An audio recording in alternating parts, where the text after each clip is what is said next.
Hello my dear guys, আসসালামু আলাইকুম। উসমান সাল মেডিকেল সার্ভিসেস ইউটিউব চ্যানেলের পক্ষ থেকে আপনাদের জানাই স্বাগতম। আশা করি আল্লাহর রহমতে আপনারা সবাই ভালো আছেন। বন্ধুগণ, আজকের ভিডিওতে আমি আপনাদের সাথে সাধারণ জ্বর, ইনফ্লুয়েঞ্জা, মাথা ব্যথা, দাঁতে ব্যথা, কানে ব্যথা, শরীর ব্যথা, স্নায়ু প্রদাহজনিত ব্যথা, ঋতুস্রাবজনিত ব্যথা, মুচকে যাওয়া ব্যথা, পিঠে ব্যথা, অস্ত্রোপচার পরবর্তী ব্যথা,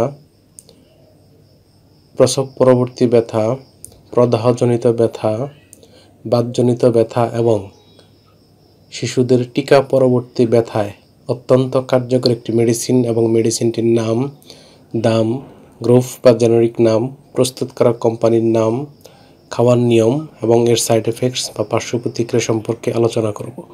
তবে ভিডিওটি শুরু করার আগে আপনাদের প্রতি রিকোয়েস্ট, আপনি যদি আমার চ্যানেলে নতুন হয়ে থাকেন তাহলে অবশ্যই চ্যানেলটি সাবস্ক্রাইব করে লাইক, কমেন্টস এবং শেয়ার করবেন।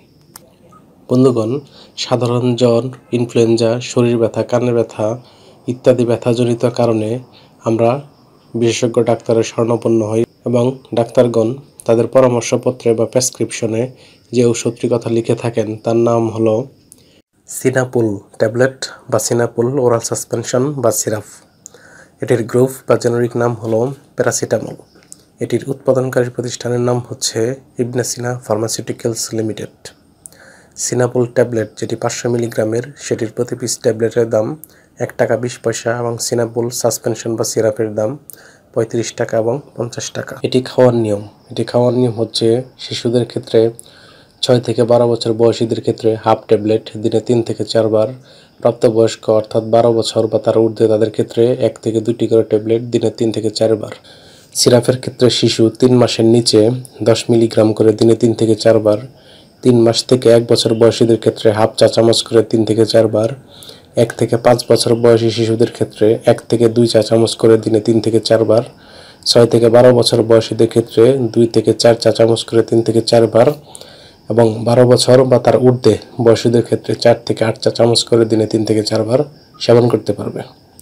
অন্যদিকে ড্রপসের ক্ষেত্রে 3 মাস পর্যন্ত 0.5 মিলি করে 3 থেকে 4 বার, 4 থেকে 11 মাস পর্যন্ত 1 মিলি করে 4 বার এবং 1 থেকে 2 বছর বয়সীদের ক্ষেত্রে 1.5 মিলি করে দিনে 4 বার সেবন করতে পারবে। এটি খাওয়ার পর কিছু সাইড এফেক্টস যেমন অগ্নাশয়ের প্রদাহ, ফুসকুড়ি এবং অ্যালার্জি দেখা দিতে পারে। গর্ভাবস্থা এবং স্তন্যদানকালীন সময়ে এটি সেবনের পূর্বে অবশ্যই চিকিৎসকের পরামর্শ অনুযায়ী সেবন করতে হবে।